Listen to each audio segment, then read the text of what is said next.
I am Dracula. The Mummy Saga continues.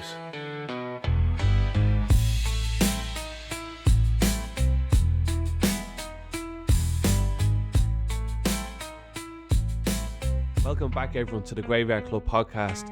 Today we're going to continue on with the Mexican movies.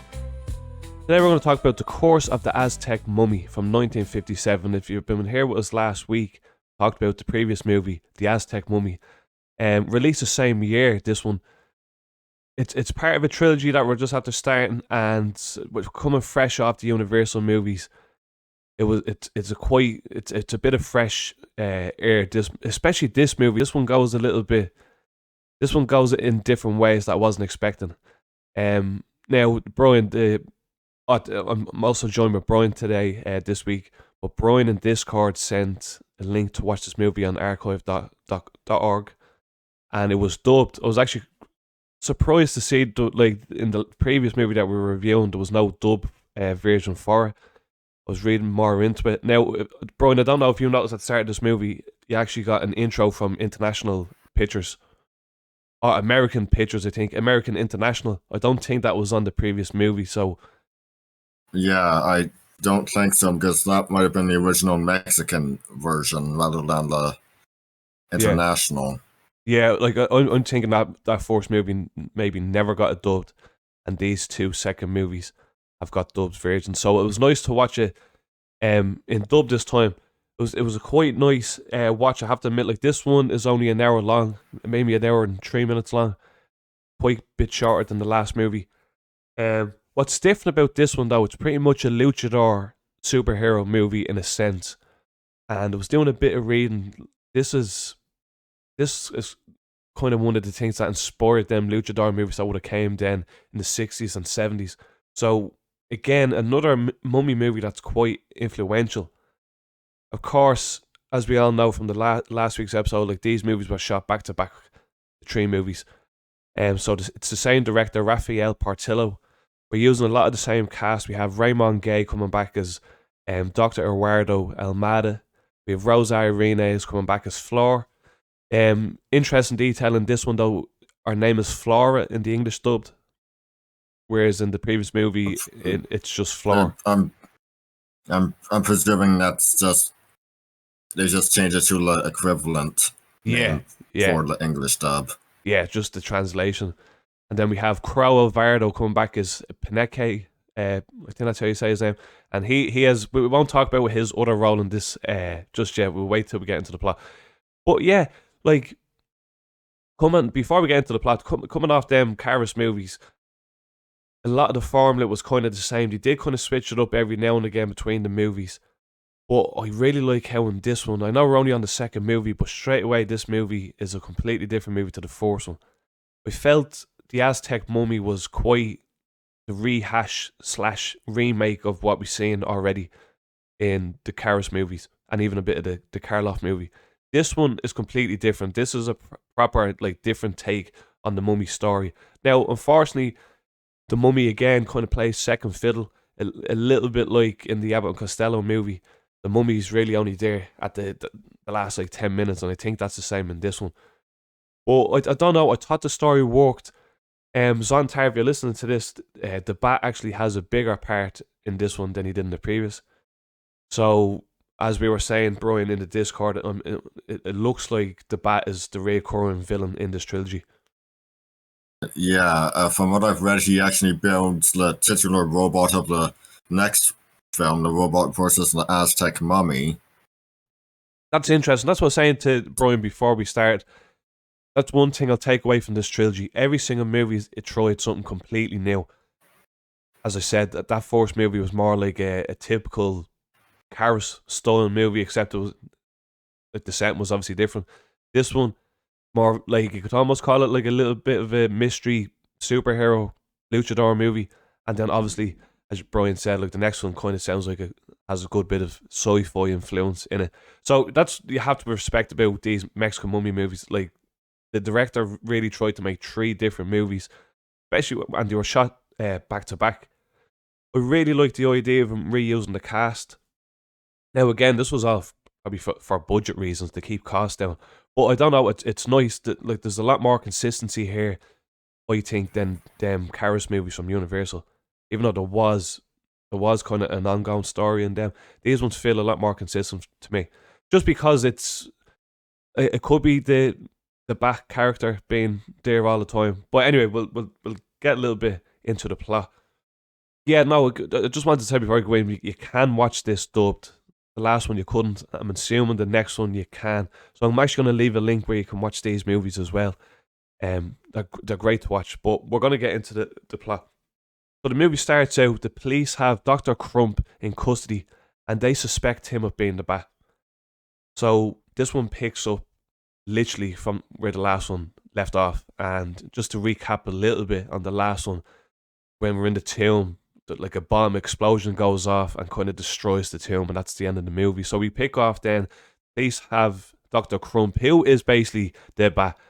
The movie revolves around this gang a little bit more. The Bat's right-hand man, Lilac, and we kind of see a little bit more of them, and their plan in this movie is to get the Aztec treasure. They want to use the Doctor and his fiance Flor to get it by using the Doctor's methods of past life regression. So yeah, the Bat actually escapes the police. There's a bit of an ongoing shooting scene, but he's intercepted. Now this is the random thing about the movie. It's suppose you'd call it a luchador movie. They get intercepted by a masked man wearing a cape. Do you know much about like the luchador culture or anything like that, Bryan? Well, speaking out of, because of course I'm a VTuber, I have a character, but speaking out of character, I was introduced to it as a kid via the animated series Mucha Lucha. Not sure if you ever saw that. No. But that was very action comedy sort of thing, but it did introduce me to the concept of it. And of course, as I've dived into these foreign remakes, we'll call them, you see quite a bit of them. There is, of course, the Mexican Batwoman film, which was inspired by the Adam West Batman series. So she has to go undercover into the wrestling world, and there's this mad scientist who's stealing I can't remember which it is, either stealing or draining wrestlers of their pineal glands, so he can make a monster by combining a G.I. Joe action figure with like goldfish. Then, of course, you have this Turkish film where Captain America and El Santo team up to fight with a villainous Spider-Man. So, yeah, you really become familiar with luchador culture. It's basically mask wrestling. They take the mask very seriously. I think it's only if they only remove the mask if they're, going to retire or take on a new persona. Yeah, I don't want to sound too stereotypical there. Like that's my only kind of information I'd know about luchadors is from Rey Mysterio, WWE. And yeah, I do know it's a big deal when they get their mask taken off. Yeah, it's very serious business with them, and having seen I think there's one Scooby-Doo WWE movie. I am vaguely familiar with. I'm not a big wrestling fan, but I am vaguely familiar with some of them, like John Cena, The Rock, which I don't know makes the Mummy Returns very ironic because it's hardly the first one to. I mean, it's not luchador culture, but it's still a wrestler, but it's also very different. It's like if The Mummy Returns picked up immediately after The Mummy, and yeah, I know I already used back when we were talking about The Mummy's tomb, I brought this up, like it would be like if The Mummy Returns involved Imhotep coming back from the dead and killing Rick, Jonathan, Evie, Ardith, etc. But here it would be like, okay, it picks up immediately after the previous film, and there's this superhero wrestler played by Dwayne Johnson. that'd be something else. Yeah, it's like the Luchador twist in this movie is quite interesting. Now, I'll be honest, he's embarrassing as a superhero. In this scene, he gets outnumbered by the gang, and this happens a couple of times to this so-called superhero Luchador in this movie. He gets the shit beat out of him a lot of times. The mask man. Well, I suppose. Oh, sorry. I suppose it's justified since he's not the title character. That is true. He is on the main core poster, but no, yeah, he does play kind of second base in this movie. Doesn't really have too much important scenes. To the point where I'm almost thinking, Bryan, is he there for comedic effect? I'm not too sure because the character it's not that serious. Maybe. I mean, this was the 50s after all. It was killing. Excuse me. I mean, comparing the superhero serials from World War II. Not that I've seen any of them, but I have read up the first screen appearance of Batman. And this is very, very embarrassing. It was made as a propaganda serial, basically, with the villain being Japanese and all, and they were apparently doing a lot of talk about justifying the treatment of Japanese Americans. It's embarrassing. That was the Batman serial? Yeah, from 1943. Ooh. I mean, yeah, it's very embarrassing, very nationalistic, but on the other hand, it's World War II, so you can basically see that it's lighter than the World War II stuff, obviously. There's no... I mean, sure, there was the Cold War and everything, but you don't really have our luchador characters spouting off so-and-so deserves it, or it's in their nature or something. Mm-hmm. It's basically just a masked superhero fighting bad guys.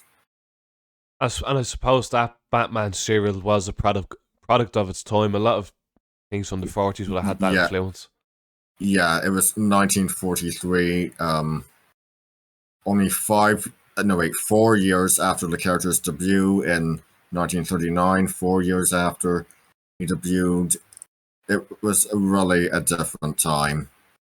Yeah, that's what that I always find interesting. There's a good couple of Universal movies that kind of based even in the whole entire plot about a certain side of that World War. Yeah, quite interesting. I would actually like to go and view some of them videos of that Batman serial. I've seen pictures and I've seen other hosts talking about it, but I haven't watched the entire thing. That'd be quite interesting. But that's what's interesting about this one. Yeah. Sorry. From what I've read, the villain of the serial was originally supposed to be the Joker, but for some reason they just decided to switch. I don't know, just for propaganda purposes, they just switched him out with this Japanese agent. And it's so fucking old-fashioned, man. Yeah, so it wouldn't be another 23 years until the Joker actually got his screen debut. That's very interesting. I didn't even know the Batman comics would have went back as far as the 40s. That is quite interestingly. Yeah, Batman debuted in 1939, so Batman is as old as the screen adaptation of The Wonderful Wizard of Oz that everyone knows about, the Judy Garland film. He's as old as the adaptation of Gone with the Wind. He's as old as the Charles Lawton Hunchback of Notre Dame film. That is crazy. I don't get too sidetracked, but that just goes to show you how timeless that design was, how timeless the story of Batman is. Unbelievable, man. But the Mummy is older by 7 years. Yeah, which brings us back on track. And we seem to be getting more mummy movies than Batman movies lately. Yeah, like interesting time, man. Oh yeah. So we were talking about the mask man.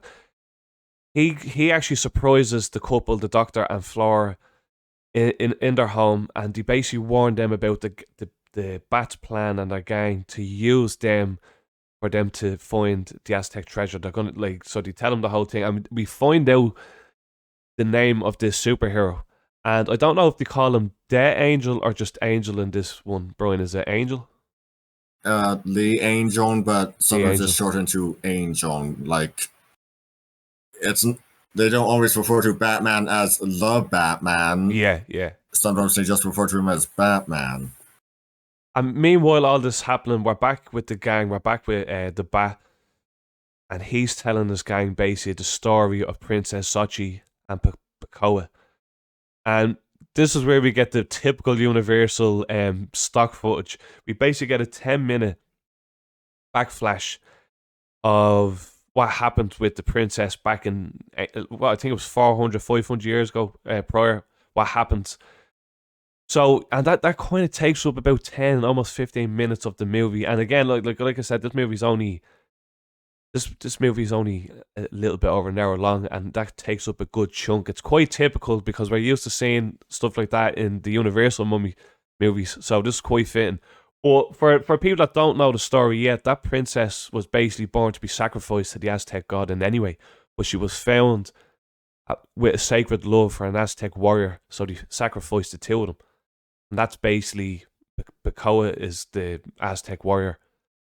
So the Bat basically takes about 10 minutes to explain that to his gang members. But they end up breaking into the Doctor's house. They beat up the Doctor and his assistant, and they take his wife and daughter to begin the test. Now, when I first watched it, I thought they were actually in Dr Almada's his own lab, but I think they bring them somewhere else, because he rings the Doctor and he gives them the location of where they are. And if the Doctor goes along with his plans, he'll go easy on his fiance. So meanwhile, while this is happening, the Doctor, I'm pretty sure it's the Doctor's son. He's listening to that phone call on another line. No, that's the Doctor's brother, younger brother. Oh yes, yeah. His Flor is actually his fiance. So I'm hoping the next one ends with a wedding. Yeah. You'd like to think so, man. They seem to be engaged a long time. So the brother is basically is then telling the Angel where the location is. So then you get both the Doctor and the Angel are going to the gang. Well, unfortunately, they both get beat up and tied up. This is why, again, you get scenes where the Angel is just getting the shit fucking beat out of him, man. He's like, I don't know if he's meant to be the comedic, because in the last film we had the Doctor's assistant, Bacane, I think is how you say his name. He was the comedy relief, the comedic relief of the last movie, and he's kind of well, hold on to that, because we need to remember who he turns out to be. That's true. Yeah, I'm not mentioning that just yet. Yeah. Well, and that's another thing I wanted to discuss. Well, I will once we get to it. Yeah, so the Doctor and the hero gets tied up. Now, does Angel get demasked first, Bryan, or does he get thrown into the snake pit? I think he gets thrown into the snake pit first. I remember him still having his mask on. Yeah, I don't think that happens until the gang comes back, because the gang head over to the Aztec pyramids to get, obviously, the treasure, the chest place and the chest piece, and I think it was a necklace, or I think there was two things. It was a necklace, and anyway, but obviously once you do that, they're at to waking up Popoca. That's the big giant mummy that we've seen. He's basically guarding that tomb. So yeah, I think it's when they come back then is when they tied him up again. The Angel breaks free from that snake pit, and I think they tied him up again. Yeah, and that's what that I'm right now. That is when he get demasked, and as you were saying earlier, Bryan, like for a luchador to get demasked, like That's it. That's a big thing. So I thought even like them doing in this movie. Go ahead, man. Yeah, but he doesn't really seem to. It doesn't seem to be a big deal for him, especially because, well, we've said he's been unmasked. Can we say who he is? Yes, yeah, we can say, like, now that he's had to be unmasked. He's the doctor's assistant, the cowardly, clumsy assistant. So it's very. How Clark Kent basically plays himself up as clumsy and cowardly? Well, that's basically what this guy was doing. And we basically got the cowardly, clumsy act the entire first movie. Yeah, that's what I was thinking. Like, I was wondering how long was he keeping up this superhero act? If it went as far as back as the first movie, it's definitely that Clark Kent kind of role, playing a nerdier, sort of normal type of guy. Yeah, like that is kind of a nice twist in this movie. Like, I wasn't kind of expecting that, but as I was saying earlier, that his assistant did kind of play more of a smaller role in this movie. Obviously for a reason, then, because he had another role in that movie. But yeah, I thought that was quite a quite nice little twist, and it was very unexpected as well. I wasn't expecting it. So this is where it gets kind of down to the end, and the Bat and the Doctor kind of come to a weird little agreement where the Doctor will decrypt the text that are on the pieces, like the chess piece from the Princess tomb, as they lead to more treasure. If the Bat will kind of go easy on his fiance, like stop giving her drugs and let her be with each other. So, but he knows this because he knows once the treasure is away from the tomb, that Popoca, that's the mummy, comes after it. So that's basically what happens. Popoca bursts through into the house, dismantles a good couple of members of the gang, and then throws the Bat into the snake pit. And I'm assuming he comes back in the next one, obviously, but like he looks like he's gone. And what I didn't understand, Bryan, I don't know if you can tell me this. How come he didn't go back to his resting place? Because at the end of this movie, you just see the mummy walking out to I'm assuming to the countryside of Mexico, to the lovely countryside of Mexico. How come he didn't go back to his resting place? Like, I'm assuming it was because it was destroyed. But yeah, that's what I'm thinking. So, but I'm presuming he's going to be staying in the vicinity to guard the treasure. Yeah, I just heard the Doctor at the end of the movie saying he'll go and find another new home now. So, I don't know, it made no sense because I was assuming that's because everything was blown up. But sure, he resurrected from rubble in this movie. So I'm assuming in the next movie there's probably even less. There could be even less as Aztec pyramid scenes influence there, and maybe we just get like a Popoca that's just on a rampage. Who knows? It's going to be interesting to see what that next movie is. But that is the final scene of this movie. It just walks out to the distance, and it kind of reminded me of them Karis movies, where it's just like a wide open shot scene of the mummy walking from one side of the screen to the other. Yeah, that was the plot for this movie. Going in, Bryan, did you think this movie was going to be like this? No, this is actually the first Luchador film I've ever seen, but I do have the Mexican Batwoman film favorited on the Internet Archive, so I should give that a watch. A female Batman in a bikini fighting a monster that was made by combining a G.I. Joe with a goldfish. That sounds... Hell yeah, oh bro. God, that sounds amazing. But yeah, like going into this now, I do read a little bit into these movies before I watch them, just to get a little bit of understanding. Because I'm assuming you're like me, Bryan. Like did you watch this movie today?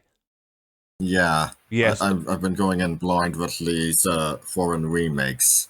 I think that's the best way, man. I usually like watching them a couple of days before, and if I have a chance, maybe I'll watch them again. But with these ones, I do really like having a fresh perspective on them. I don't like knowing too much like too soon. I just like these are like I only watched it a couple of hours ago. The both of us only watched them a couple of hours ago. So these are fresh opinions straight away. And I don't know, man. I've been enjoying these movies. Like I know a few people in the Discord are not really feeling them, but I'm quite surprised with them. So like that's what's nice about them. Like it's obviously they were shot back to back, same director, so you're getting that same kind of style, and it really helps having them two, well, three in this movie, the three main build actors from this one. Raymond Gay, Rosa Arenas, and then Crow Alvarado. Them three are like I've looked into the cast in all these movies, and they seem to be the three kind of known actors, and then the rest are kind of maybe just fill-ins. So, and that's what I'm saying. It really helps having these returning in each plot, because I don't mind that the director goes a little bit bonkers. Like this next one now that we're going to be reviewing next week has a robot in it. I can only imagine like how that's going to play out. This trilogy is off to a great start for me. Honestly, like I'm really impressed. Now, Bryan, I don't know if you were looking into it, but there's a fourth movie. Now, it's not an official fourth movie, but apparently it's classed as like it's set in the same universe. And I'm gonna look it up right now. Have you heard about this one? The fourth movie. Sorry, you're getting a bit staticky. Attack of the Mayan Mummy. I've heard of Attack of the Mayan Mummy. I've not seen it. No, I don't think I have. What's the fourth movie you're saying? No, Bryan, the fourth movie apparently is called The Wrestling Women versus the Aztec Mummy. I'm honestly... Hold on, Wrestling Women. Yeah, The Wrestling Women versus the Aztec Mummy. It came out in the 60s, and apparently it's like an unofficial... It's like people, like from what I read, people are saying it's not canon, but apparently it's set in this mummy universe. I'm not even sure if it's the same director, even, but it kind of does look like a fourth movie. It might not be. Maybe not gonna count that. Like keep it to the original trilogy, but yeah, it's clear someone was definitely influenced, and I don't blame her. These are very interesting films, and it's nice seeing these done from a fresh perspective. We've seen so many mummy films, and they're pretty much, I'm not going to say they're the same, but we basically get, the same thing. And I don't mean that in a derogatory way. I don't mean that negatively, but it's always an Egyptian mummy. There's not a whole lot of experimentation with new things. Like, we've got an Aztec mummy. We've gotten a luchador. We're going to be getting a robot. It's nice to see these new things. And yeah, I really recommend these checking out more foreign remakes. I mean, we've checked out King Kong Escapes already, which I'm gonna count as a foreign remake. Yeah, there's definitely a lot to look at. I have, of course, mentioned the Turkish Dracula, which is actually based on a Turkish bootleg of the original Bram Stoker novel, which was rewritten to look like a Turkish an original piece of Turkish literature with everyone's names changed and everything. That's what surprised me about these foreign remakes, man, and different takes. They kind of like they throw in their own culture, and it's a completely different spin. As you were saying, most of the mummy movies we reviewed, or most of the mummies that are genuinely out there, are Egyptian influence. This trilogy goes completely different, and straight away it's Aztec influence.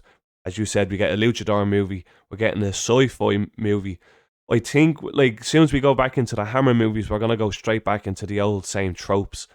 I know Hammer do things a little bit differently than the Universal ones, but again, we're going back into the same tropes, like Egyptian, them sort of style characters as well. That, like, this trilogy is really after doing, it's really after experimenting with the formula that I don't think we'll ever see again, to be honest.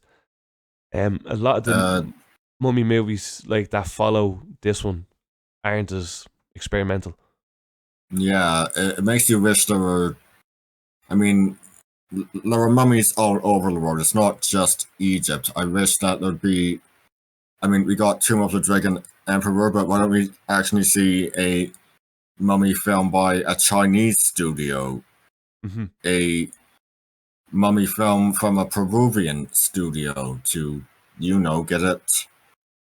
get more out there. We should see more. Yeah, the term mummy, mummified, goes in probably most cultures. There's a lot of room there to have different variations of this character, and yeah, it's quite boring to only have Egyptian. Like the Lee Cronin movie coming out is Egyptian. Like obviously the Mummy 4 that'll be coming out soon. Brendan Fraser will be an Egyptian mummy. There's tons of wiggle room out there to be doing something different. As you said, Brian, like a Chinese made mummy movie. I can only imagine what that'd be like. That'd be so interesting. And what's interesting is that the original Karloff film is basically a remake of the Todd Browning Dracula. So already we were getting variation with a different kind of undead, but for the mummy films, for some reason, it just has to strictly be Egyptian. Yeah, and as we said before, Brian, these mummy movies are very influential. As you can even say, this one, from what I've read, kind of was one of the first prototype Luchador movies that would have became a lot more popular in later years, the 70s and 80s, 60s. The Karis movies definitely look like they inspired a lot of the slasher scenes that you would have seen. Psychological horror remake of Dracula, as you said about the first mummy movie with Karloff. I think this character needs to be appreciated a bit more, man. You know, like I always thought the Mummy series from Universal was kind of like the black sheep, like outshined by the Frankenstein, the Invisible Man, because a lot of the movies were said to be repetitive, but like as we just proved going through that Universal line of mummy movies, that there's actually a lot you can do with the mummy character. So going back to the foreign remakes, adaptations, if you will, there's a lot to do with that character, and I would love to see more cultures spin on the mummy tale, because there's so much there you can do. These movies just prove it. A Chinese mummy movie would be fucking excellent. If we could take Atten away from this movie, it was a lot more lighthearted than the first one. I thought the first one was, I don't know, it felt like the stakes were a little bit higher in the first one. This one felt a little bit more cheesier with the gang. The dialogue was a lot more lighthearted, I thought, this time around than the first one. I did really enjoy it. Like the character, the Bat, is actually really grown on me. I'm glad that, like, I'm not sure, like, I don't know if I'm glad or annoyed that he doesn't have the same outfit as he did in the previous movie. Because in some of the scenes in that previous movie, man, he looked kill.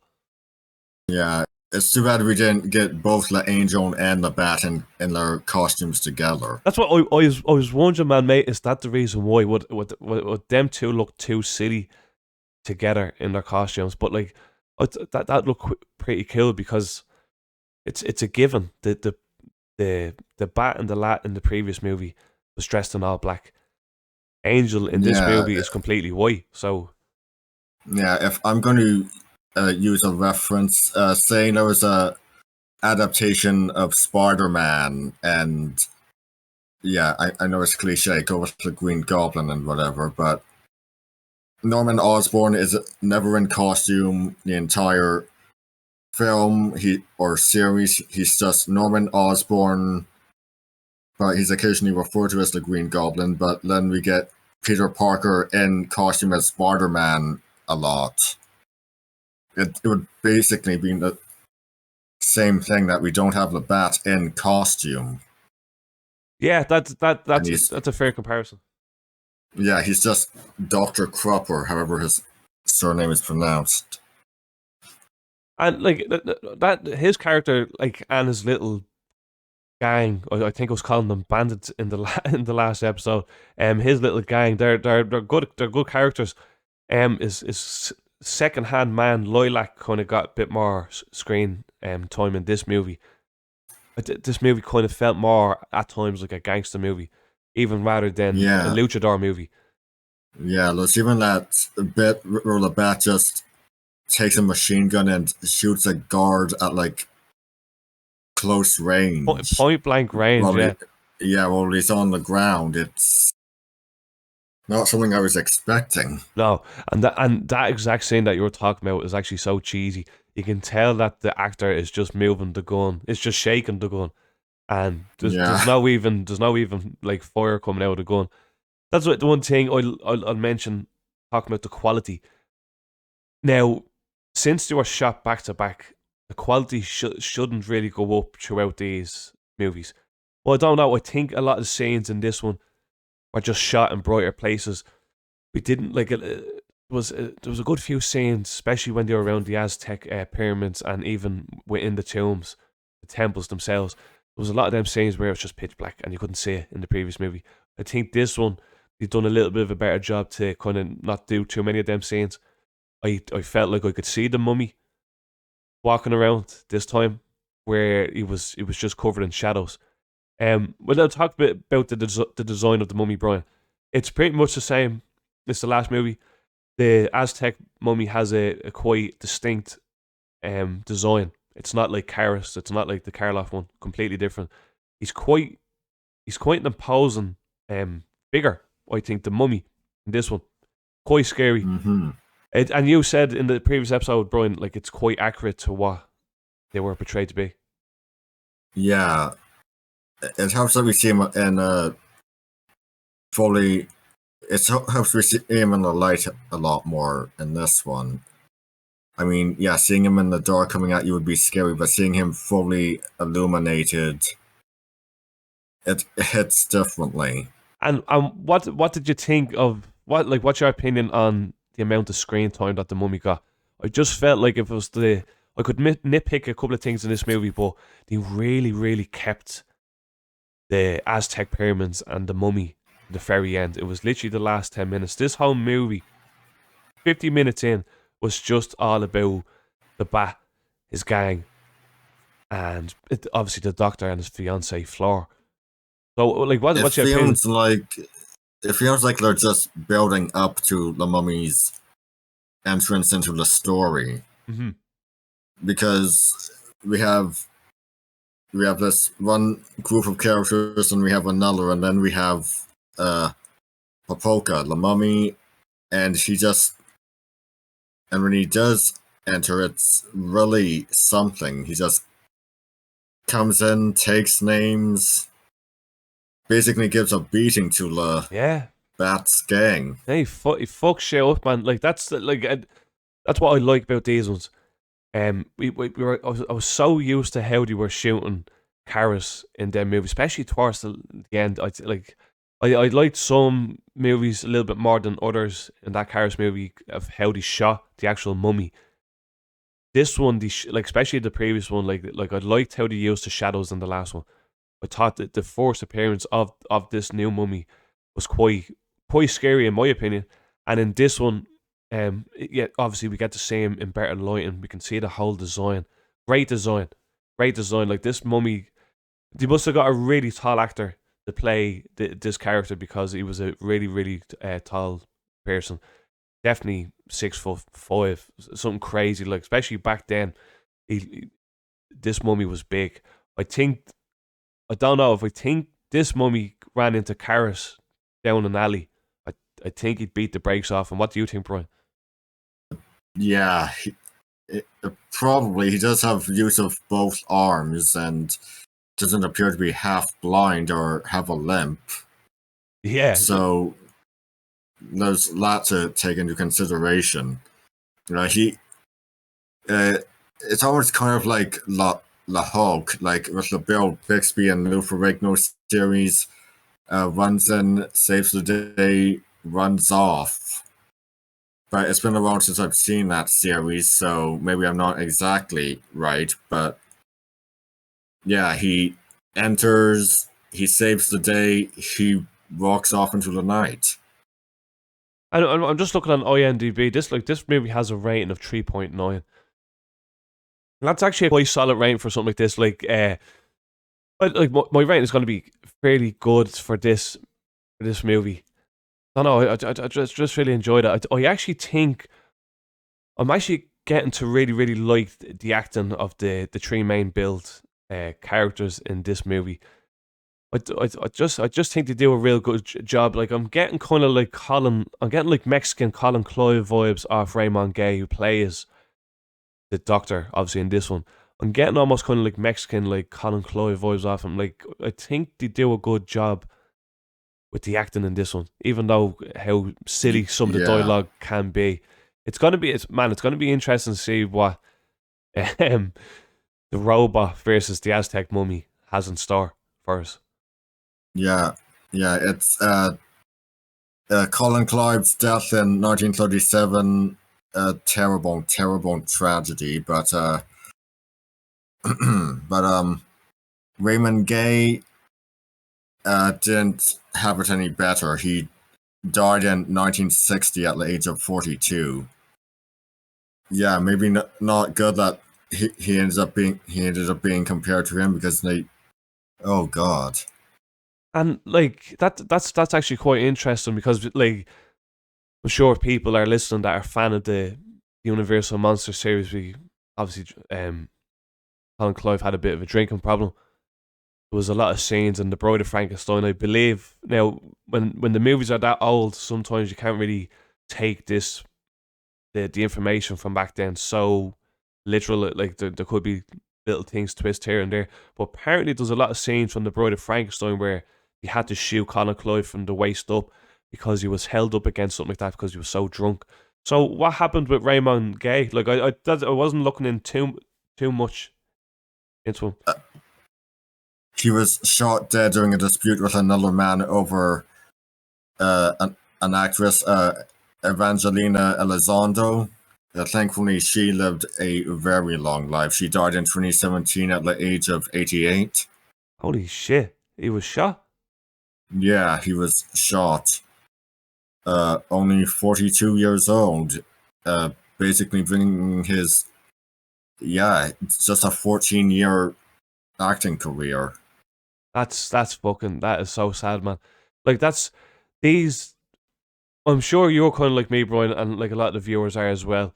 We like old movies. We like older films. And even the actors and actresses back then, I just do something more for me than what would be like that's out now. Like, these modern kind of actors just don't do it for me. There's something really interesting about these people from back then. And unfortunately, a lot of them have been in controversial situations, tragic situations, as you were saying about Raymond Gay, Colin Clive. But there's just something interesting about this time of cinema for me, and it's not even. I'm not even surprised hearing about something like that, Bryan, because like, it just like crazy things happened to these actors back then. Yeah, very sad. Like that was a short-lived career. I honestly thought he reminded me of a Mexican Colin Clive, and it's quite sad to hear that comparison is quite too much of a comparison, if you know what I mean. Yeah, but thankfully Rosita Arenas, who played Flora, she's apparently still alive. She's currently 92. Who's also excellent in these two movies. I actually forgot. Like, I was almost thinking when I first started watching this one that it might have been a different actress, but no, it's definitely her. She was amazing in this one. An actor that we haven't really mentioned is who plays the Bat throughout these movies. Luis Arguez Casenda, I think is how you say his name. I'm probably butchering that, but he also does a good job as playing like kind of the overtop villain. And yeah, like a lot of the movies from the 50s would have over the top villains, but I still thought he was quite contemporary enough to not take him too serious, but like not to take him too lightly either.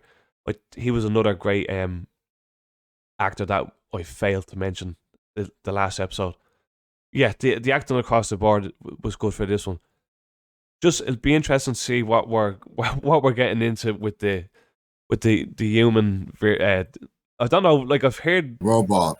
I've heard the robot versus the Aztec Mummy. Yeah, I've seen the robot versus the Aztec Mummy, but I've also seen another title saying the humanoid robot versus the Aztec Mummy.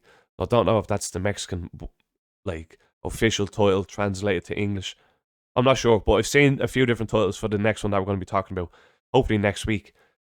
So yeah, here if you've made it this far and you're still listening, make sure you like the video, comment if you're over on YouTube, and rate the video. We've been doing a whole mummy saga over on the channel. Me, Bryan, and a couple of other podcasters and YouTubers have been covering these mummy movies all the way from that first Boris Karloff one. And we're going to make our way through the mummy films. We're going to finish with these.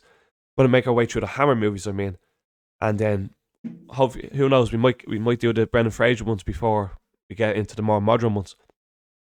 A question for you, Bryan. Have you seen the Tom Cruise mummy movie? Yeah, I have the DVD. I did not see it in the theater. Are you a fan? Yes and no. Fan of it being a bit darker than the Brendan Fraser films. Not a fan of it being a continuation of just the action adventure. Yeah, I thought I had good. Like I'm one of the people who don't kind of mind Tom Cruise in some of his movies. I'm a fan of the Mission Impossibles. I'm not. Top Gun Maverick is okay. He's kind of. I didn't like him in the Mummy movie. I think they could have got anyone else for that role, and I kind of would have lightened my opinion on that movie a little bit more. The introduction of all these other monsters that we were going to get in later movies was kind of interesting as well. I just think it just fell on its face a little bit. It fell flat a little bit. I did enjoy that one. Yeah, in ways. Yeah, wasn't. I don't know why, but I'm going to hate how people do Jekyll and Hyde, because it's just so different from the Stevenson novel. Hyde isn't really a split personality. It's just Jekyll without any of his inhibitions. So Hyde was basically created so Jekyll could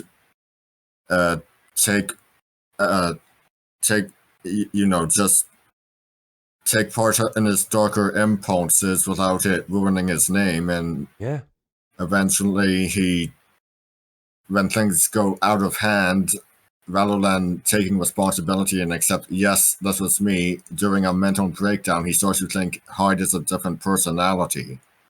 I feel like there's like the more like takes people do, the more movies of the Jekyll and Hyde story, it just moves away from that actual story. As you were saying, Bryan, yeah, Russell Crowe, very, very fantastic actor. The character of Henry Jekyll in the original novel, actually 50. Hyde was actually younger, to the point to the point the protagonist Utterson mistook, or didn't mistake, but thought that Hyde might be Jekyll's illegitimate son. Well, that's interesting. When do you ever see that come up in the films? No, never. That's quite film interesting. Versions. Yeah, so like seriously, get Russell Crowe, fantastic actor, but please, someone just one of these days get a completely different actor to play Hyde. A younger actor to play on that. Utterson having initially thought that Hyde might be Jekyll's illegitimate son. That would be an interesting take, man. Like, I think a lot of people forget how dark that original story was. Like Jekyll's, like that, his other side was basically his sexual desires, Yeah, and he's also shorter than G-Kong, to the point that G-Kong's butler Poole, Poole, even describes Hyde as being more of a dwarf. And I know Peter Dinklage, he's a bit older now. He's more like a bit older than G-Kong now, but he would have made an awesome Hyde when he was younger. Yeah, that I could actually see that him fitting that role quite well with that rendition that you were talking about, Bryan. My favorite like film wise has to be the Frederick Marsh. My favorite, well, first there's the animated version by Burbank Films Australia, which was a TV movie, and actually pretty accurately adapts the novel with some changes. Like, again, Hyde is literally a different personality, but it still pretty much tells the exact story with some differences. Like, instead of only committing one murder, Hyde actually commits 3. Doesn't he kill a child in the original story? Like he kills a child. He injures a child. He doesn't kill a child.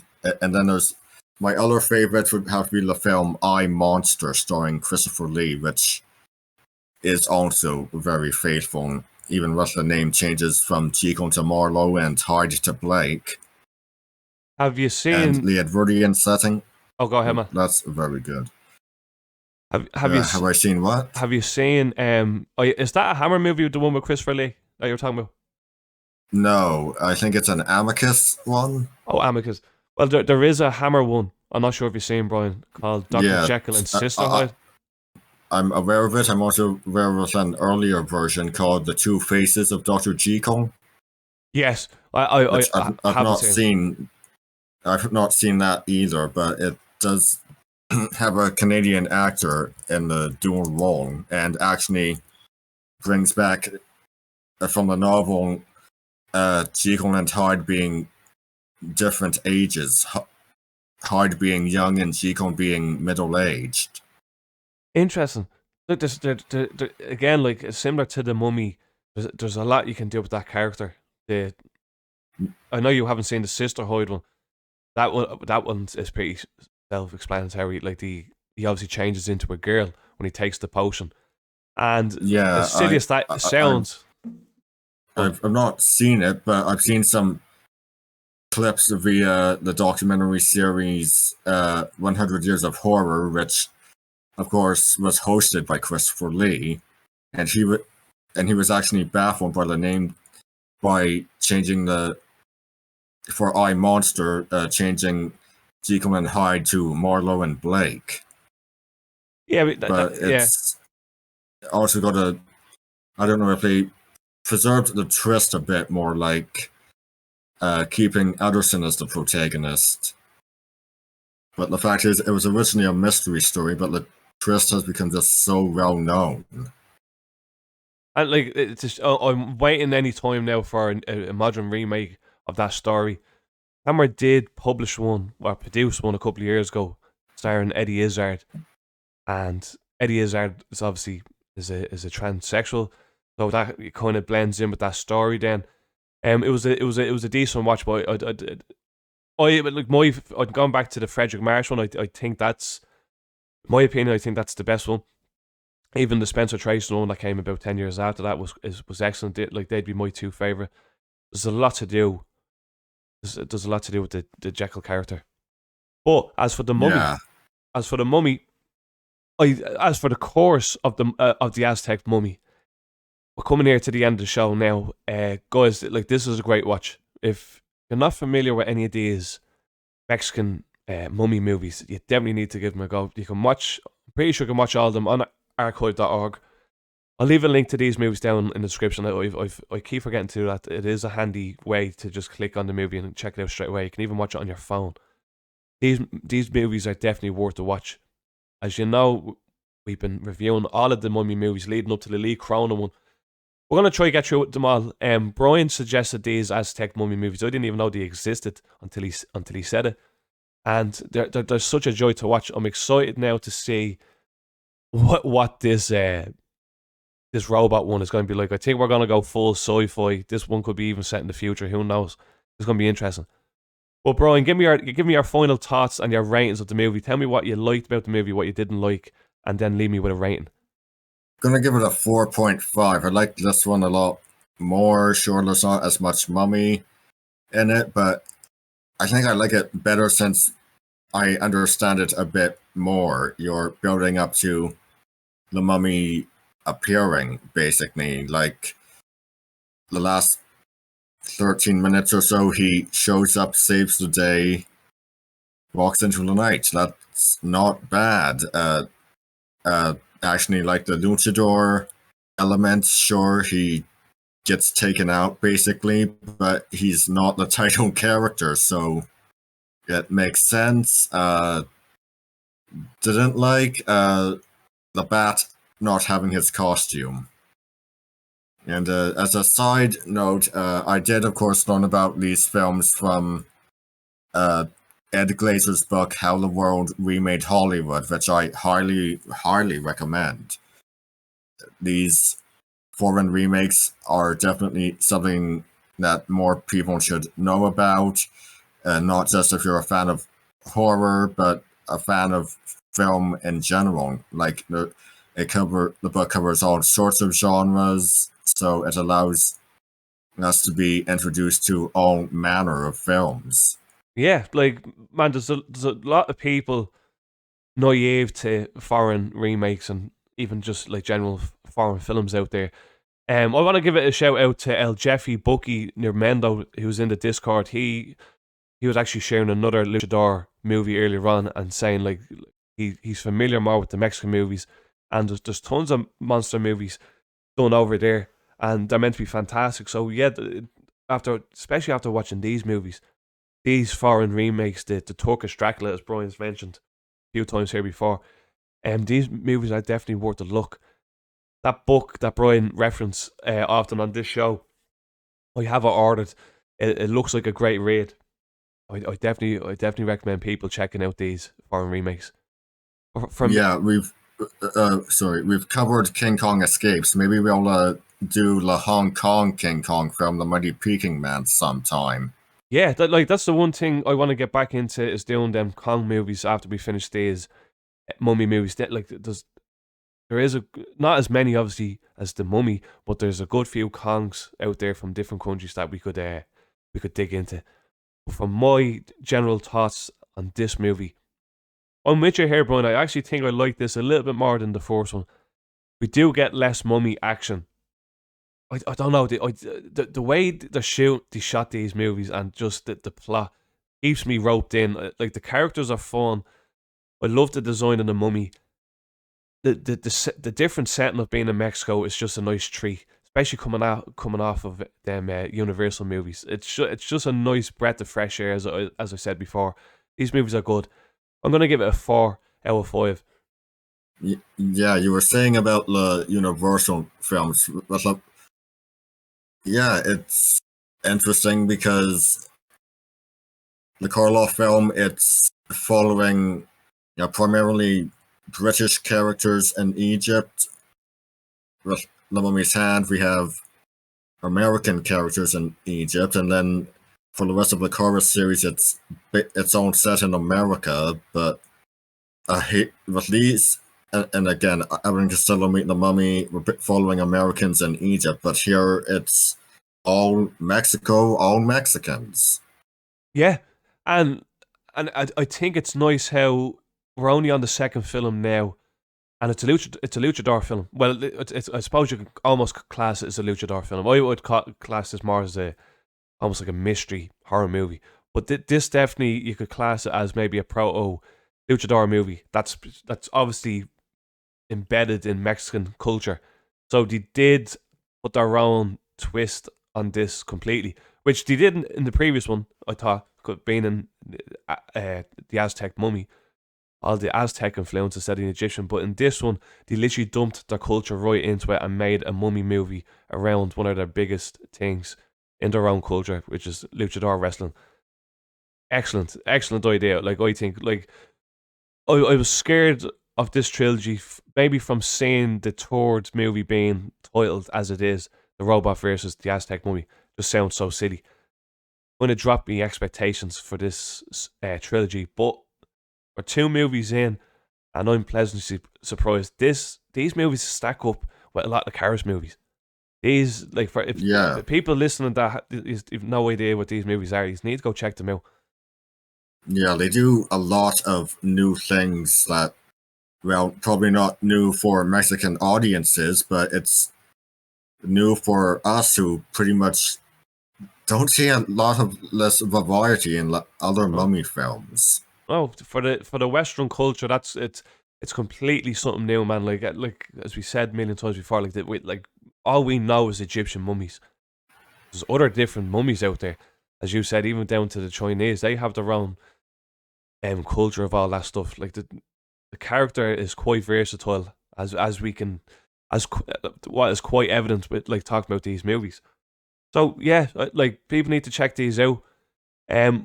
I think next week is the last one. I don't think we're going to class that 4th one as part of this trilogy, because it doesn't. It's a different director. Yeah, from what I've read, it also follows a different mummy. So yeah, and it doesn't look official, man. It definitely doesn't look like it's an official sequel to these movies. I don't know if it could be like a spiritual successor. If it was based on the June of 7 Star, which was the basis for the 4th Hammer film, Blood from the Mummy's Tomb, I'd maybe consider it, but yeah, with a title like The Wrestling Women versus the Aztec Mummy, I think that's not likely. Yeah, it almost sounds like a spoof movie, so I think we will leave that one. The next week's episode will be on The Robot versus the Aztec Mummy, a sci-fi mummy movie. It's going to be quite interesting, and then we're going to make a crack on these Hammer movies that I'm quite excited to do, because it's the first movies that we see in colour, and there's 4 of these movies, and as far as I'm aware, Bryan, there's no consistency. Like, it doesn't. These Hammer movies don't follow a narrative. They're all individual stories. Yeah, you can't basically watch them out of order. Yeah, so they're going to be interesting to watch. Yeah, if you made it this far, as I said before, make sure you like the video, subscribe. If you're listening over on Spotify, make sure you leave a rating over there. That helps us as well over there. And if you want to join the Discord, where Bryan is, Zontar is, Titan, Sofubi, Mr. C, all the other hosts and YouTubers, podcasters, whoever you are, if you want to join the Discord, there's a link down below in the description. It's 18 plus, so if you're underage, don't fucking even attempt it. Bryan, tell the viewers where we can find your stuff. You can find me on YouTube. I game, I stream, I do readings, I watch things. On Thursday, I finally finished my watch-alongs for the anime series Ghost Stories, the English dub specifically. Today, I reacted to the new episode of The Amazing Digitone Circus, and on Tuesday, I'm going to be starting on Monster Force, the animated series Monster Force, a Universal Monsters animated series. Dear God, where were the reruns of that when I was a kid? Yeah, we missed the fucking golden age, man. And maybe we're getting a new golden age. I believe so, man. It's a good time. Like, it's interesting because Universal tried the Dark Universe a couple of years ago. Obviously, to try to kick it off with Dracula Untold, Tom Cruise's The Mummy. As we all know, it didn't go anywhere. So we are kind of seeing a bit of a renaissance with, like, the Wolfman. We're getting a new Mummy movie. The Mummy Force coming out. It's a good time to be fan of these classic monsters, and that's why. And of course, Oh, sorry. Go ahead, man. Of course, we also have the comic book miniseries that are coming out. I actually got the Frankenstein one just recently. The Phantom of the Opera one is currently going on. And NECA is doing their Teenage Mutant Ninja Turtles Universal Monsters figures. We're suddenly seeing the old monsters get back into the limelight. And and then obviously we have good guys like us, man, doing Mummy Saga's podcast and doing reviews. It's it is good. It does seem there is a bit of a renaissance. Like them NECA figures, I've been collecting all them Universal NECA figures. They're fucking amazing. I definitely want to make a crack on them comic books. Bryan already has 2 of them. I want to make a start as you said, the Phantom of the Opera one is only after coming out. These are and it's apparently based on the Claude Rains film, not the Lon Chaney film. With the Phantom. Oh yeah, the Phantom of the Opera one. Yeah. Well, they go they're like lovely entry level ways of getting into these classic movies, because there is unfortunately some people out there that find it hard to watch a black and white movie, and I hate to say it, I used to be like that a couple of years ago, especially when I first started getting into horror movies. I just thought the black and white movies was something I'd never watch. But it's funny, I don't even remember the last movie in colour I've watched. I've been watching that many black and white movies. These do not turn your nose up at old movies. Yeah, last movie I watched in colour was Mind Game, which was today. It's a anime film, adult animation, experimental comedy drama. Good film, but also very strange. Oh, I think I heard about that. But yeah, they're just like we're fans of classic old school movies, and I just think back then the ideas were fresh. I just feel now not all movies, but a lot of movies that come out today, it's the same idea that you've seen before, mainly about the special effects that they use, who the actors are.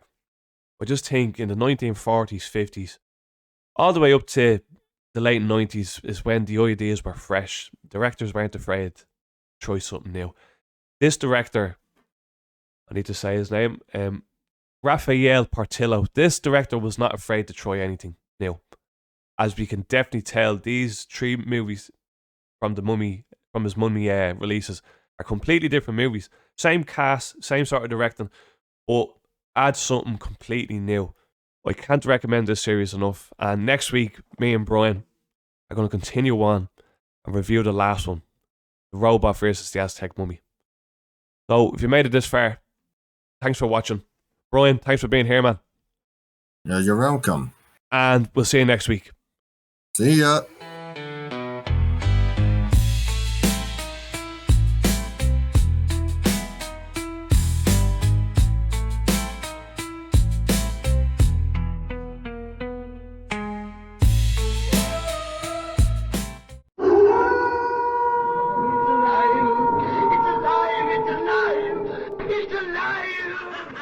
I am Dracula.